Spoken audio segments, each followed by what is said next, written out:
Hello, everybody. Good afternoon or evening. So, I put in the comments, or actually, the title is How to Get Your Doctor to Listen. And I decided to do this because there were several things that have recently happened to kind of make me focus on this. One of which I will not discuss, but today's adventure is definitely one that I'm going to talk about. So we went to a doctor appointment today, and it could have easily been, with the right communication, been an appointment that would not have been what would have gone to. We would have scheduled for this appointment to be where it needed to be. So for this appointment, we had to go to Cedar, and then obviously we were there for the appointment and turned around and came back. The doctor did look at his eye, confirmed what we thought, and said that he needed to run more tests and that he couldn't do it in the location that we were at. He didn't have the proper equipment, so that means we had to end the appointment and move on to going to Salt Lake. Now, prior to this appointment, there was communications with my husband, and his oncologist said he had spoken with this eye specialist, and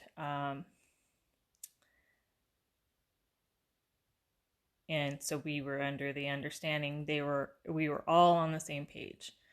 He was a recommendation to go see this doctor for a tumor in the eye, and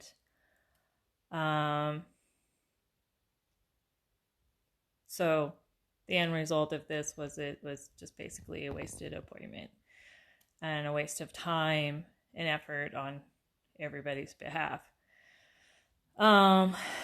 So there's all of my kids don't like doctors, and all of the reasons for them not liking doctors have to do with doctors just not listening. So I decided to look up a few tips. Obviously, these are ones that I already do, and it's just become like a common thing.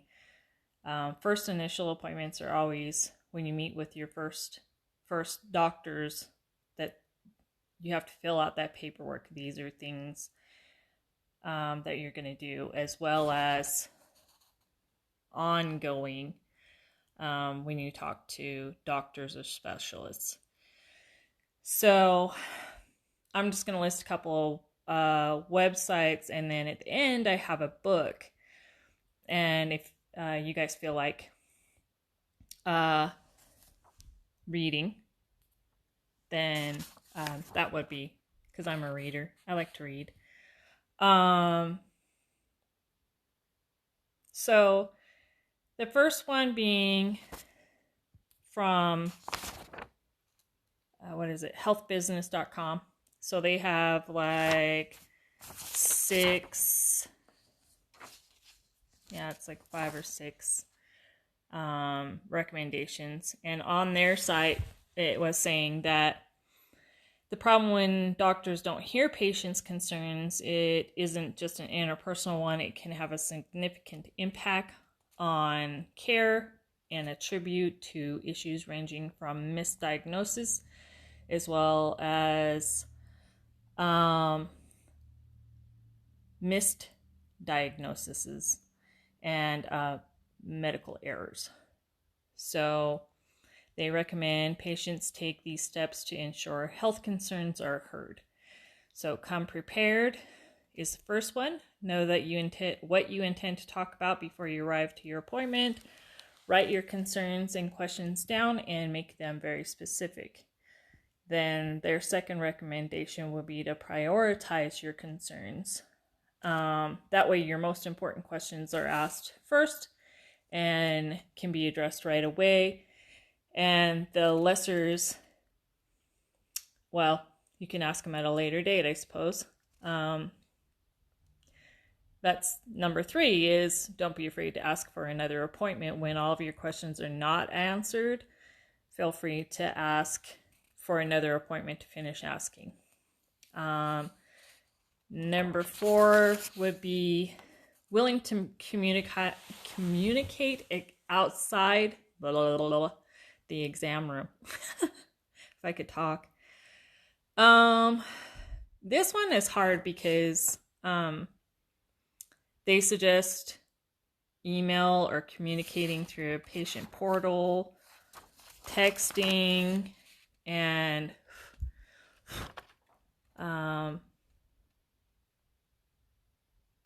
but I've only had a couple of doctors. No, I haven't even had a couple. So Doug's primary doctor uses the portal and they communicate that way. However, the answers aren't direct and right away.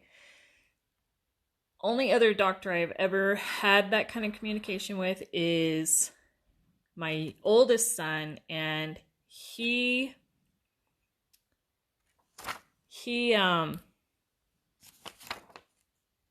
gave me his personal cell. So if anything went wrong or anything came up, I was to text, and then that way I would know what was going on, or he would know what was going on and recommend either go to the ER or whatever, because he was on like some serious dose of chemo. So other than that, I've never really had any kind of, and still currently we don't, as for Doug's oncologist, we don't have any kind of communication. I mean, if that's something that you can ask for and your doctor provides for you, that would be awesome because they've taken that extra step. The other item is bring someone with you. And I will always say this, and I'll say this forever and always, take your cell phone, record it. Turn it on and record it. That way when questions arise or you have to go back and go, okay, this question was asked, what was the answer? People can answer and they can go back and answer it. Or recall, you don't recall it, and you can play it back. Taking a friend is always strongly recommended because it's a different set of ears and they can perhaps provide a different take on answers or questions that you may have missed or missed on your list. And they can kind of maybe guide that conversation. And then I went to quickanddirtytips.com, and they have 6 recommendations. Answer the doctor's pressing questions first. Add a narrative response at the end of close-ended questions, and ask your own questions. Interrupt when you're interrupted and focus on your concerns. And then make sure you're courteous and respectful to your doctor. This last one's kind of questionable because I think that when you're not being taken seriously and you have that urgency to get things done, you need to make that known and you need to let them know.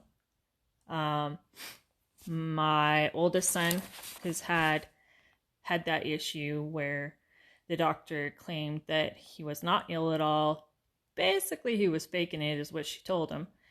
And we all knew he had cancer, but it wasn't being taken serious. So he pretty much just told her, you need to get your head on straight.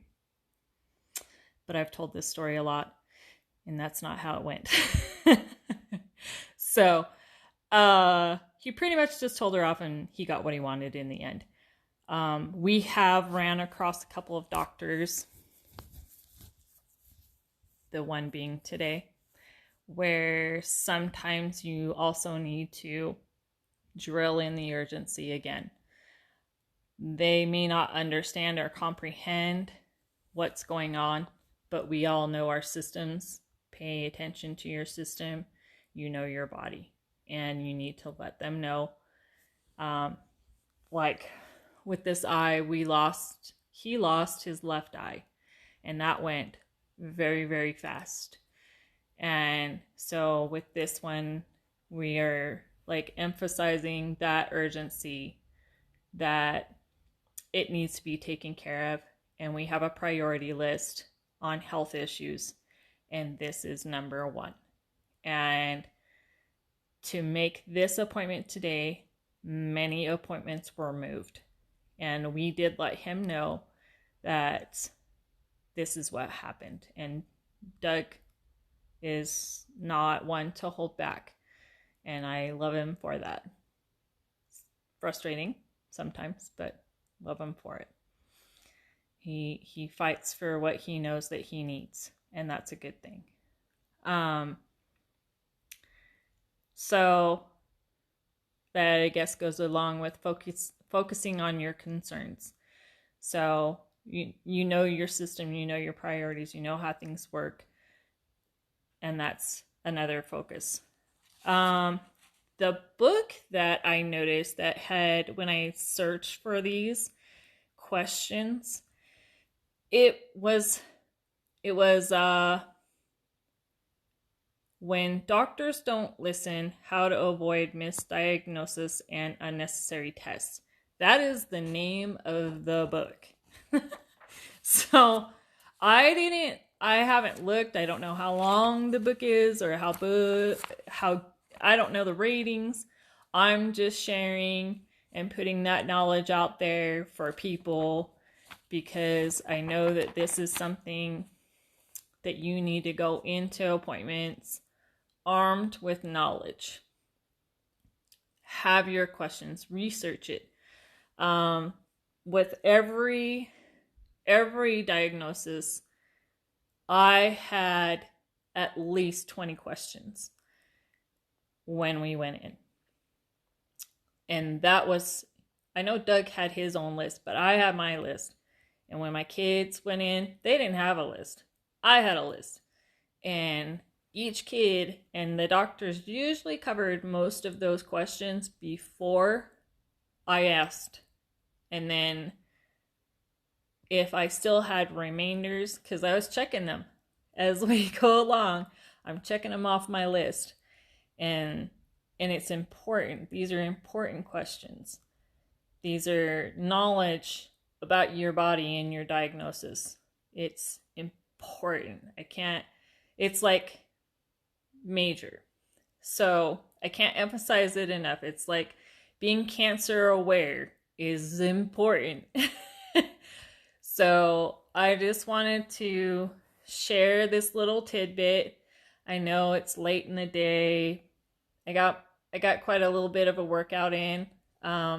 We got some tile, so I went and picked it up and unloaded it by myself. It was quite the fun thing, but I was happy that I wasn't as tired as I thought I would be, so that's good. But things change and things are moving, and thank you guys. Thanks Dave and Barb and Steve and my hubby for watching, and you guys have a good night and a good weekend. Love you. Bye.